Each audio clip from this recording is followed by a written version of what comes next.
Hey everybody, Scott here. If you know me from my other videos, you know that I teach at college, and I used to teach in middle and high school as well. Well, I used to have a big problem going to sleep. A lack of sleep was my issue. And if you're having similar challenges, I finally went to a sleep specialist, and here are some tips that I got that I actually followed. How many times have we gotten tips and we didn't follow them? Well, these I actually follow most of the time, and I've gotten really good results. So let's talk about tip number one. Try not to eat late at night. This has been studied at length, and if you eat within a couple hours before bedtime, it'll keep you up and it won't allow you to fall in deep sleep. So if I do have a snack after 8 p.m., I usually make it a real small bowl of popcorn or something similar. Nothing heavy, nothing too sugary or salty or anything like that. I try to really, in fact, I don't have any caffeine after about 5 or 6 p.m. And if I can stop in the middle of the afternoon, I do. That caffeine, while it doesn't seem like it's doing a whole lot, for me, it would keep me up till midnight or after midnight most days. So if I stop drinking caffeine before 4 or 5 p.m., I really do fall asleep when I want to. Alcohol. Alcohol has a dramatic effect on your sleep patterns. Now, it is true that some alcohol can actually make you fall asleep faster, but here's the problem, and you may not know this, that it affects your REM sleep. It affects your ability to go into that REM sleep, and we need that in order to feel refreshed. And if you've ever had a drink or two or more and woke up the next morning, you slept for 10 hours but didn't feel refreshed at all, part of the reason is because you didn't go into a deep REM sleep, and that has dramatic effect on how refreshed you are in the morning. Exercise, we all know we should exercise. It certainly enhances or makes you sleep better. The one caveat, don't do it within a few hours of going to bed because that will keep you up because it gets everything going. So I try never to exercise after about 8 p.m. if possible. These next couple bullet points are related to light and things similar.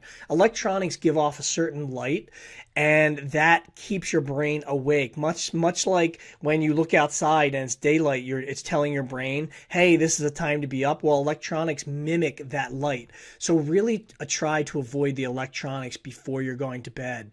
I know that's hard to do in our crazy lives. Having a bright light go on for as little as 15 or 20 seconds, what it does is it tells the brain that it's time to wake up. So if you hit the bathroom in the middle of the night and you have a bright light in there, well, it can actually, inhibit your ability to fall back to sleep. So what I did was I switched to this little motion detected night light, this small little low light, so I could see just enough in the bathroom, but it doesn't, start to wake my brain up. We got rid of the TV in the bedroom. This can be a huge problem for a lot of people. I will tell you, one of the last things to go to sleep seems to be my thumb with the remote. Everything else is just about sleep and my thumb's still going. It's silly, but get rid of the TV if you can. And I got to tell you, once we did that, I certainly started to sleep a lot better. Just a few more points. I know I'm going longer than I said. What I started to do as well, I put my phone out in the kitchen. I used to keep it in my bedroom, and anytime I saw something or my friends always text me, I was always checking it. Now my phone's away, and I do not get nearly as interrupted as I used to. I put a journal by my bed, nothing more than just a little notebook. And sometimes I'd wake up and I'd have all these crazy thoughts, or I couldn't go to bed. So what I do now is just quickly jot them down, and then it allows me to relax. But if I didn't, I was so worried that I wouldn't remember it in the morning that I'd be up for hours thinking about those things. So a quick little journal, a little scribble makes all the difference. And finally, the last tip here that the sleep specialist told me was to not just lay there and stress about not sleeping. Get up and go do something. Go read. I mean, I watch TV, which actually is not good for the light, but I just don't lay there anymore. If I can't get to sleep within about 10 or 15 minutes, I get up, I go try to do something, and then I can usually come back and fall asleep in about a half an hour. Well, I know I talked very rapidly, but I hope some of these tips will help you fall asleep. Thanks.